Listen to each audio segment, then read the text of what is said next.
जवानी गाल दी है। परदेश मजदूरी कर करके कोई ऐसा वक्त नहीं आया कि घरदिਆਂ ਨੂੰ आखना पवे कि पुत्र पैसे पा। कहता आपू ओवर टाइम ला के ते घरदिਆਂ ਨੂੰ पैसे टोरी दे सी। मैनू नहीं सी पता कि मेरे घर दे मेरे नाल ही ज्यादती कर देणगे। कहता मैं जिसले पैसे टोरदा सा उस टाइम ही किसी ना किसी पासे ला देंदे सी। कहता मेरी मंगनी हुई सी, हुण मैं विआह करना सी, मैनू आखदे ने कि तू पैसे टोर ताकि असीं जेवर वगैरह बनवाईए। कहता मैं पैसे टोरदा रहा और जेवर बनाते रहे। कहता मैनू नाल वीडियो कॉल ते तकांदे भी ऐसी तक असां ए चीज़ लई है ए लई है। कहता कोई ना कोई चीज़ वो खरीद के लियाउंदे सी। कहता होर छड़ के मैं तू पैसे लैके मुड़िया कोलू वो भी घर ही टोरदा रहा ताकि मेरी शादी करनी ने जरा धूम धाम नाल होवे। कहता कुड़ी वाले नाल मेरी गलबात होंदी रहिंदी सी। कहता ये मैं इत्थे ही मौजूद सा ते अचानक घरों कॉल आई कि तेरी भैन वास्ते एक रिश्ता आया ते साडा दिल है कि असीं दा विआह कर दईए। कहता मैं क्या अम्मा जी सबर कर जो, एक बारी मैनू पाकिस्तान आ लैन दिओ ते फिर चलो तुसीं जिहड़ा ना शादी कर लो, नाले मैं भी शामिल हो जाओ। उन्हें आख्या नहीं पुत्र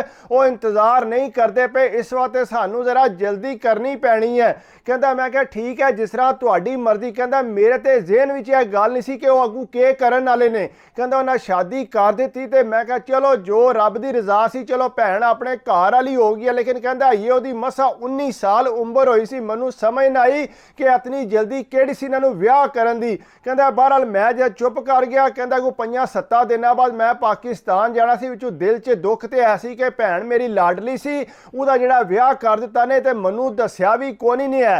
कहता मैं जिसले पाकिस्तान गया, कहता जाके मैं उन्होंने आख्या कि तुसा एमरजेंसी मैनू दस्सिया कि रिश्ता लभा ते असीं विआह कर लिया, कम अज़ कम तुसीं मैनू पहला दस दिओ या उन्होंने 5-7 दिन अगे कर देंदे ते चलो मैं भी शामिल हो जांदा। उन्होंने पुत्र उन्होंने जल्दी बड़ी सी, इस वास्ते इंतजार नहीं सी करते। कहता मैं उस जिसले उन्होंने घर गया, जाके भैन नूं तक्या उन्होंने घर भी पूरा जे सी। कहता मैं क्या अम्मा जी इन्होंने किहड़ी एमरजेंसी पई सी जिहड़ा इन्होंने आख्या फटोफट विआह करो। कहता पुत्र पता नहीं, उन्होंने बाद जल्दी करो, असीं ज़्यादा इंतजार नहीं करते। मैं सोचा कि चलो चंगा रिश्ता है तो विआह कर दिए कुड़ी दा, चलो टाइम नाल अपने घर वाली हो जे। कहता मैं क्या अम्मा जी ठीक है जिस तरह तुहाडी मर्जी। कहता मैं अपने घर आ गया, अगू मेरे विआह की तैयारी श्यारी करन लग पे। कहता मैनू किसी गल का नहीं सी पता कि की हो रहा या कि नहीं। कहता अगू मैं कुड़ी वाले दे घर गया जिथे मेरी मंगनी हुई सी, उत्थे जाके बैठा तो उन्हें आख्या पुत्र गल सुन के तेरे जड़ा जेवर शेवर जड़ा घर ही पे है या कि तेरी भैन नूं दे दे। उन्हें आख्या नहीं नहीं वो जेवर जड़ा बनाए ने वो जाहिर गल है मेरी बीवी वास्ते बनवाए ने, उन्होंने क्यों देना सी। उन्हें आख्या पुत्र एक बारी पता कर लै, सानू जेवर तकाल है, जे तेरे कोल जेवर है तो फिर ही असा कुड़ी देनी है, उंज असा को नहीं देनी।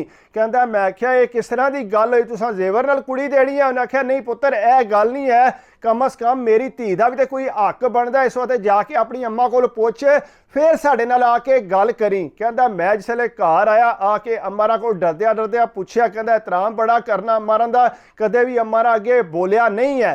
कहता मैं आख्या अम्मा जी जिहड़ा जेवर बनवाया से मेरी बीवी वास्ते वो तो जरा मैनू तकाओ। कहता एक बारी अम्मा जी जिहड़ा अब्बे रहिंदे मूँह वाल तकन, एक बारी वड्डे भरा दे मूँह वाल तकन। कहता फिर बोले कि पुत्र असा वो सारा जेवर तो तेरी भैन नूं पा दिता है, असी उन्होंने देता है, नाले जो भी सूट शूट बनाए सी उस कुड़ी वास्ते वो भी तेरी भैन नूं देते हैं। कहता मैं आख्या अम्मा जी ये किस तरह हो सकता है, इन्ना जेवर बनाए असी तुसां उन्होंने क्यों दिता है। उन्हें आख्या पुत्र रिश्ता लभा सी तो मैं आख्या चलो तू बाहर कमाने ते आपे होर बना लेंगा, तू जेवर उन्होंने केड़ा कोई मसला है, भलके उन्होंने तू बाहर लै जाना है, उन्होंने जेवर की केड़ी लोड़ है। कहता मैं आख्या अम्मा जी यह तो कोई गल ना होई, तुसें ऐसे वास्ते एमरजेंसी जिहड़ा तुसां विआह कर दिता है निक्की दा ताकि जिहड़ा जेवर भी उन्होंने लभ जे। कहता अम्मा री रोन लग पे। उन्हें आख्या पुत्र यह किहड़ी गल तू कीती है, तू साडा पुत्र। कहता अम्मा जी किन्ना अरसा हो गया मैनू उत्थे यूरोप च मजदूरी करदिया, एक दिन भी मैं तुहानू कदे कोई गल कीती होवे या तुहानू पैसे मंगने पे होण, मैं तुहानू अपने आप पैसे टोरना उत्थे ओवर टाइम ला के ते घर दी के हालत जिहड़ी सी पहलां ते हुण के होई है, तुहानू मैं सारा कुछ दिता है फिर भी तुसीं मेरे नाल ज्यादती कीती है। उन्हें आख्या पुत्र असा कोई ज्यादती नहीं की, तू इंज ना कर असी आपे कुड़ी वाले नाल गल कर लो। उन्हें आख्या ठीक है तुसीं गल कर लो। उन्हें जाके इसले गल की, कुड़ी वाले साहब नौकर गए। उन्हें आख्या जी गल सुनो जिहड़ा जेवर बनवाए असे अगर उतना जेवर पाना जे तो कुड़ी नूं जिहड़ा 100 बिस्मिल्ला तुसीं लैके जा सकते हो, नहीं तो असा कुड़ी को नहीं देनी। उन्हें भी साफ इनकार कर दिता। जवान की भी उम्र ढेर होई सी, वो परेशान हो गया, घर वापस आई अम्मा ਉਹਨੇ ਆਖਿਆ ਪੁੱਤਰ ਉਹਨਾਂ ਤੇ ਇਨਕਾਰ ਕਰ ਦਿੱਤਾ। ਉਹਨੇ ਆਖਿਆ ਜ਼ੇਵਰ ਨਹੀਂ ਪਾਣਾ ਤੇ ਅਸਾਂ ਕੁੜੀ ਕੋ ਨਹੀਂ ਦੇਣੀ। ਉਹਨੇ ਆਖਿਆ ਅੰਮਾ ਜੀ ਹੁਣ ਫਿਰ ਕੀ ਕਰਨਾ? ਉਹਨੇ ਆਖਿਆ ਪੁੱਤਰ ਕੋਈ ਨਹੀਂ ਮਸਲਾ, ਅਸੀਂ ਤੇਰੇ ਵਾਸਤੇ ਹੋਰ ਰਿਸ਼ਤਾ ਤੱਕ ਲਾਂਗੇ। ਉਹਨੇ ਆਖਿਆ ਅੰਮਾ ਜੀ ਇਹ ਕਿਹੜੀ ਗੱਲ ਹੋ ਗਈ ਹੈ, ਇਤਨੀ ਉਮਰ ਹੋ ਗਈ ਹੈ ਮੇਰੀ, ਤੁਸੀਂ ਹੁਣ ਮੇਰੇ ਵਾਸਤੇ ਹੋਰ ਰਿਸ਼ਤਾ ਤੱਕੋਗੇ?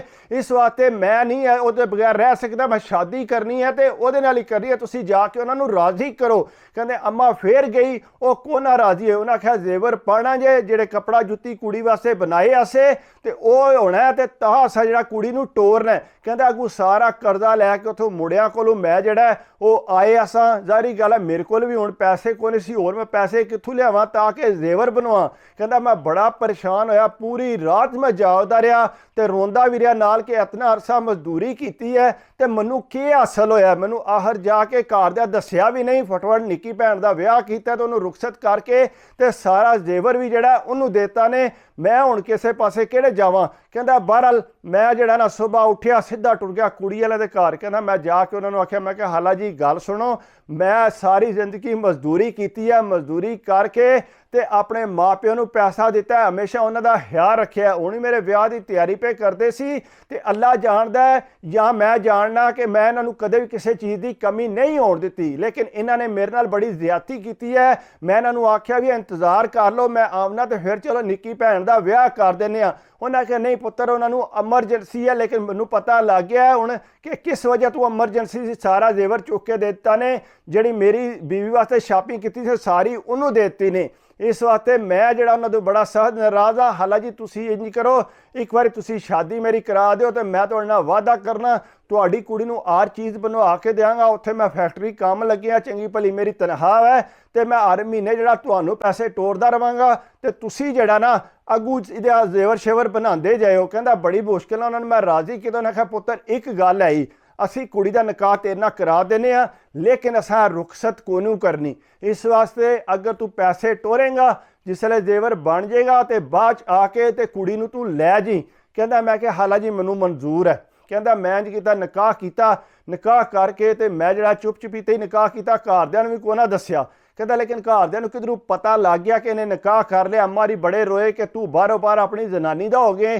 ਕਹਿੰਦਾ ਮੈਂ ਕਿਹਾ ਅੰਮਾ ਜੀ ਤੁਸੀਂ ਜੋ ਮਰਜ਼ੀ ਆਖੋ। ਕਹਿੰਦਾ ਮੈਂ ਇਹ 2 ਮਹੀਨੇ ਰਹਿਣਾ ਸੀ, ਲੇਕਿਨ ਮੈਂ ਪਹਿਲਾਂ ਹੀ ਟਿਕਟ ਕਰਾਈ ਤੇ ਵਾਪਸ ਟੁਰ ਗਿਆ। ਕਹਿੰਦਾ ਜਿਸ ਮੈਂ ਵਾਪਸ ਗਿਆ, ਜਾ ਕੇ ਮੁੜਿਆ, ਸਾਰਿਆਂ ਨੂੰ ਗੱਲ ਦੱਸੀ। ਉਹਨਾਂ ਆਖਿਆ ਬਾਬਾ ਕੋਈ ਮਸਲਾ ਨਹੀਂ, ਤੂੰ ਸਾਡੇ ਕੋਲ ਪੈਸੇ ਲੈ ਲੈ, ਜ਼ਨਾਨੀ ਦਾ ਜ਼ੇਵਰ ਬਣਵਾ, ਜਾ ਕੇ ਇੱਕ ਵਾਰੀ ਤੂੰ ਵਿਆਹ ਕਰ। ਕਹਿੰਦਾ ਉਹਨਾਂ ਮੈਨੂੰ ਪੈਸੇ ਦਿੱਤੇ, ਮੈਂ ਜਾ ਕੇ ਉਹਨਾਂ ਨੂੰ ਭੇਜੇ।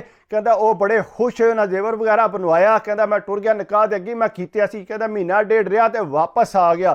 ਕਹਿੰਦਾ ਜਿਸਲੇ ਵਾਪਸ ਆਇਆ, ਆ ਕੇ ਫਿਰ ਦੁਬਾਰਾ ਜਿਹੜਾ ਮੈਂ ਜ਼ਨਾਨੀ ਦੇ ਪੇਪਰ ਅਪਲਾਈ ਕੀਤੇ ਤੇ ਉਹਨੂੰ ਇੱਥੇ ਲੈਣ ਦਾ। ਕਹਿੰਦਾ ਮੈਂ ਇਸਲੇ ਇੱਥੇ ਲੈਂਦਾ, ਪਿੱਛੋਂ ਘਰ ਦੇ ਜਿਹੜੇ ਬੜੇ ਲਗਾਤਾਰ ਰਾਬਤੇ 'ਚ ਕਿ ਪੁੱਤਰ ਤੂੰ ਚੰਗਾ ਨਹੀਂ ਕੀਤਾ, ਅਸਾਂ ਤੈਨੂੰ ਟੋਰਿਆ ਸੀ, ਤੂੰ ਸਾਡਾ ਖਿਆਲ ਨਹੀਂ ਰੱਖਦਾ। ਉਹਨੇ ਆਖਿਆ ਅੰਮਾ ਜੀ ਤੁਹਾਨੂੰ ਤੁਹਾਡਾ ਖਰਚਾ ਲੱਭਦਾ ਰਹੇਗਾ, ਇਸ ਚੀਜ਼ ਦੀ ਤੁਸੀਂ ਪਰੇਸ਼ਾਨੀ ਨਹੀਂ ਕਰਨੀ, ਲੇਕਿਨ ਮੇਰਾ ਦਿਲ ਬੜਾ ਦੁਖਿਆ ਜੋ ਕੁਝ ਤੁਸੀਂ ਮੇਰੇ ਨਾਲ ਕੀਤਾ ਹੈ। ਇੰਨਾ ਪੈਸਾ ਮੇਰੇ ਕੋਲ ਲੈ ਕੇ ਤੇ ਤੁਸੀਂ ਕਮ ਸੇ ਕਮ ਮੈਨੂੰ ਦੱਸਦੇ, ਤੁਸੀਂ ਜੋ ਵੀ ਹੁਕਮ ਕਰਦੇ ਮੈਂ ਉਹ ਮੰਨਣਾ ਹੀ ਮੰਨਣਾ ਸੀ, ਮੈਂ ਕਦੇ ਇਨਕਾਰ ਨਹੀਂ ਸੀ ਕਰਨਾ ਕਿ ਤੁਸੀਂ ਅਗਰ ਨਿੱਕੀ ਭੈਣ ਨੂੰ ਜ਼ੇਵਰ ਪਾਉਣਾ ਜਾਂ ਉਹਦਾ ਵਿਆਹ ਕਰਨਾ ਜਾਂ ਉਹਦਾ ਕੋਈ ਸਮਾਨ ਲੈਣਾ, ਤੁਸੀਂ ਮੈਨੂੰ ਦੱਸਦੇ, ਮੈਂ ਭਾਵੇਂ ਕਰਜ਼ਾ ਚੁੱਕਦਾ ਜੋ ਮਰਜ਼ੀ ਕਰਦਾ, ਮੈਂ ਕਰਨਾ ਹੀ ਕਰਨਾ ਸੀ, ਲੇਕਿਨ ਤੁਸੀਂ ਇਸ ਤਰ੍ਹਾਂ ਨਹੀਂ ਸੀ ਮੇਰੇ ਨਾਲ ਕਰਨਾ। ਉਹਨੇ ਪੁੱਤਰ ਚੱਲ ਸਾਡੇ ਕੋਲੋਂ ਗਲਤੀ ਹੋ ਗਈ, ਅਸੀਂ ਆਖਿਆ ਚਲੋ ਕੁੜੀ ਟਾਈਮ ਨਾਲ ਆਪਣੇ ਘਰ ਵਾਲੀ ਹੋ ਜੇ। ਕਹਿੰਦਾ ਮੈਂ ਆਖਿਆ ਅੰਮਾ ਜੀ ਠੀਕ ਹੈ, ਮੈਨੂੰ ਕੋਈ ਮਸਲਾ ਨਹੀਂ, ਮੈਂ ਤੁਹਾਨੂੰ ਜਿਹੜਾ ਪੈਸੇ ਜਿਹੜਾ ਬਕਾਇਦਗੀ ਨਾਲ ਟੋਰਦਾ ਰਵਾਂਗਾ। ਕਹਿੰਦਾ ਇਹ ਵੀ ਬਕਾਇਦਗੀ ਨਾਲ ਪੈਸੇ ਮੈਂ ਟੋਰਦਾ ਰਹਿਣਾ, ਲੇਕਿਨ ਮੈਂ ਆਪਣੀ ਬੀਵੀ ਇੱਥੇ ਲੈਣ ਦੀ ਹੈ। ਕਹਿੰਦਾ ਮੈਨੂੰ ਸੀ ਪਤਾ ਕਿ ਮੇਰੇ ਨਾਲ ਐਡੀ ਵੱਡੀ ਜ਼ਿਆਦਤੀ ਹੋਵੇਗੀ। ਕਹਿੰਦਾ ਪਰ ਮੈਂ ਭੁੱਲ ਭਾਲ ਗਿਆ, ਚਲੋ ਮੈਂ ਕਿਹਾ ਮਾफ़ ਕੀਤਾ, ਲੇਕਿਨ ਕਹਿੰਦਾ ਪੈਸੇ ਮੈਂ ਆਪਣੀ ਰੂਟੀਨ ਨਾਲ ਜਿਹੜਾ ਘਰਦਿਆਂ ਨੂੰ ਪਾਉਂਦਾ ਰਹਿਣਾ, ਆਪਣੇ ਬੀਵੀ ਬੱਚੇ ਇੱਥੇ ਰੱਖੇ ਨੇ ਕੋਲ। ਕਹਿੰਦਾ ਮੈਂ ਵੀ ਖੁਸ਼ ਹਾਂ, ਉਹ ਵੀ ਪਿੱਛੋਂ ਖੁਸ਼ ਨੇ, ਚਲੋ ਪੈਸੇ ਲੱਭਦੇ ਰਹਿੰਦੇ, ਲੇਕਿਨ ਕਹਿੰਦਾ ਇਹ ਹੈ ਕਿ ਇਸ ਤਰ੍ਹਾਂ ਨਹੀਂ ਹੋਣਾ ਚਾਹੀਦਾ ਕਿ ਕਮ ਸੇ ਕਮ ਮੇਰੀ ਬੀਵੀ ਅਗਰ ਲਿਆਉਣੀ ਸੀ, ਮੇਰਾ ਵੀ ਬੜੀ ਖੁਆਇਸ਼ ਸੀ ਕਿ ਮੇਰੀ ਵੀ ਬਾਰਾਤ ਜਾਏ ਤੇ ਮੈਂ ਵੀ ਧੂਮਧਾਮ ਨਾਲ ਵਿਆਹ ਕਰਾਂ, ਲੇਕਿਨ ਇੰਜ ਦਾ ਕੋਈ ਕੰਮ ਨਹੀਂ ਹੋਇਆ। ਮੈਂ ਚੁੱਪ ਚੁਪੀਤੇ ਨਿਕਾਹ ਕੀਤਾ ਤੇ ਬੀਵੀ ਘਰ ਲੈਂਦੀ ਹੈ, ਇਸ ਤਰ੍ਹਾਂ ਨਹੀਂ ਹੋਣਾ ਚਾਹੀਦਾ। ਬਾਕੀ ਅਗਰ ਇਹ ਕਿ ਮੇਰੀ ਵੀਡੀਓ ਤੁਹਾਨੂੰ ਅੱਛੀ ਲੱਗੀ ਹੈ ਤਾਂ ਕੋਸ਼ਿਸ਼ ਕਰਿਆ ਕਰੋ, ਲਾਈਕ ਕਰਿਆ ਕਰੋ, ਕਮੈਂਟਸ ਕਰਿਆ ਕਰੋ, ਸਬਸਕ੍ਰਾइब ਕਰਿਆ ਕਰੋ। ਬਾਕੀ ਦੁਆਵਾਂ ਯਾਦ ਰੱਖਿਆ ਕਰੋ, ਆਪਣੀ ਸਿਹਤ ਦਾ ਖਿਆਲ ਰੱਖਿਆ ਕਰੋ। ਅੱਲਾ ਹਾਫਿਜ਼।